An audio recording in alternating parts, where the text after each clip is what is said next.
my shift in about an hour, and I will be bringing you in the next nurse. I'm going to introduce you to her, and then we're going to do a bedside shift report. Is there anything else I can do for you right now? No, I'm okay. Thank you. Okay. All right. Thank you.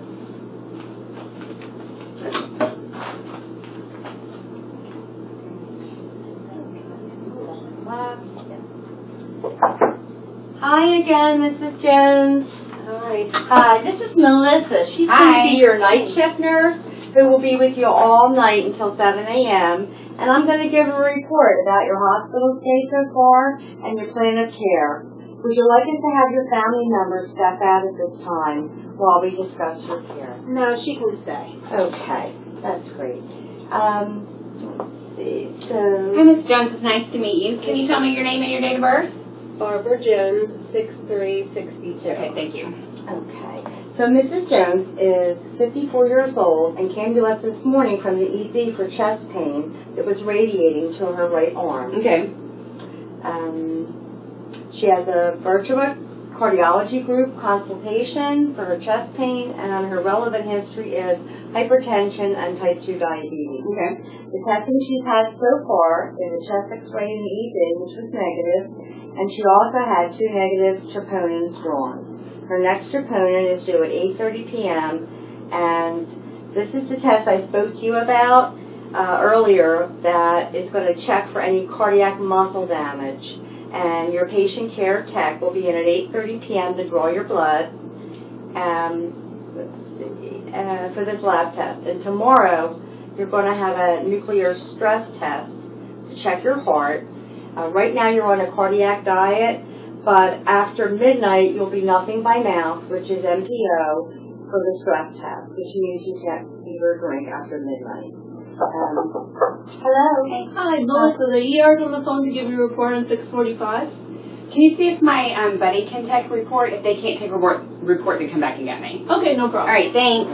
So Mrs. Jones lives at home with her husband, Oriented times 3, currently on telemetry box 138.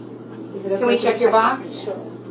She's been in sinus rhythm, and her vitals are stable. She has a 20 gauge in her left AC. It was placed at 10 a.m. this morning. Normal saline is currently running 75 an hour. That's because her creatinine level was slightly elevated at 1.3. Okay. I'm sorry, what's the creatinine level? That is a lab test that checks how her kidneys are functioning and if a person is hydrated or not. Her level was elevated, which shows some dehydration. Your last blood sugar was 206, and you had 4 units of insulin for that. And we're checking your blood sugars with meals and at bedtime. Steady on your feet. Okay. She's not a fall risk. She's safe, able to ambulate on her own to the bathroom. You have nitroglycerin and or morphine, our chest pain protocol. If you do have chest pain, please let us know. Are you having any chest pain now? No. Okay. Her skin's intact. She has sub-Q heparin ordered to prevent blood clots. Okay. She didn't want her 2 p.m. dose, but is aware of the risks of not taking this medication. Do either of you have any questions for us? I do. When's the cardiologist coming to see my mom? The cardiologist has 24 hours to see the patient from the time it was placed, so that was this afternoon. But more than likely, because she's having a stress test, she will see a cardiologist in the morning. Okay, sure. All right, well, I'm going to go ahead and update your whiteboard. Tara will be your patient care technician tonight, and she will be in late.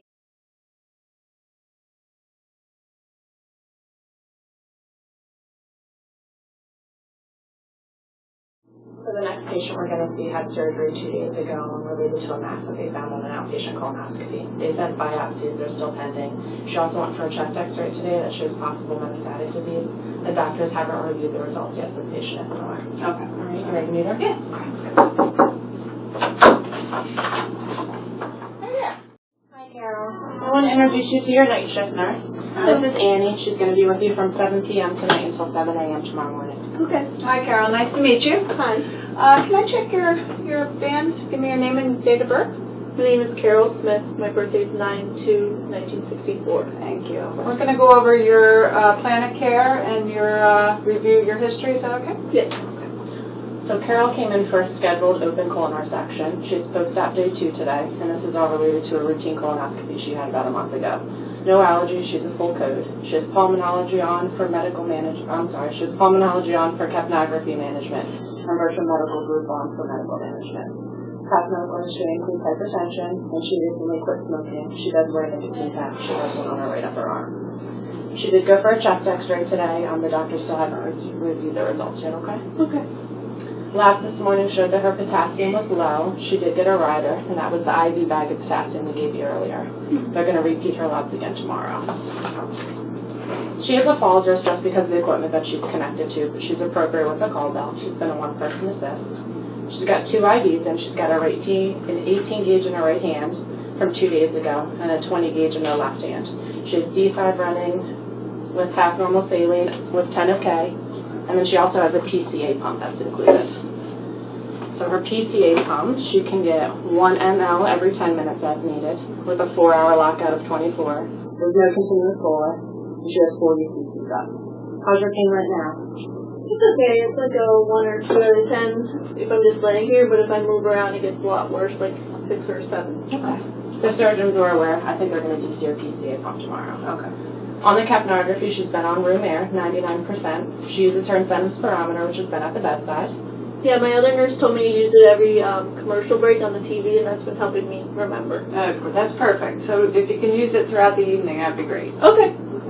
In terms of her bowel function, she does have hypoactive bowel sounds, no nausea, no vomiting. Her belly's soft, but she is just surgically tender. She did pass some gas earlier today, but has not had a bowel movement. We took out her catheter this morning. She's had 100 cc's clear urine for me. She is still using a hat with blue eyes nose. She's been out of bed today to the chair, but she did not walk in the halls, and we talked today about the importance of walking in the hallway after surgery. She does have a mid-abdominal incision with staples. There's been no drainage, just slightly pink around the incision area. She's got an abdominal binder on top too, so we're just going to check and make sure everything still looks okay. Okay. Great. She wears her compression boots while in bed. She's also been taking heparin for VTE prophylaxis. Okay. Vital signs are stable and they're listed on here. You have any questions for us? Is that bed alarm going to go off every time I get out of bed? It's on, so if you need to get out of bed, if you could call us and we'll turn it off and we'll assist you to the bathroom, okay? Tomorrow will be better when all the equipment's gone, okay? Okay. All right, I'm going to update your whiteboard. Liz is going to be your tech. She's going to be in soon to take your vital signs. I'll be back shortly. I'm going to get a report on the rest of my patients.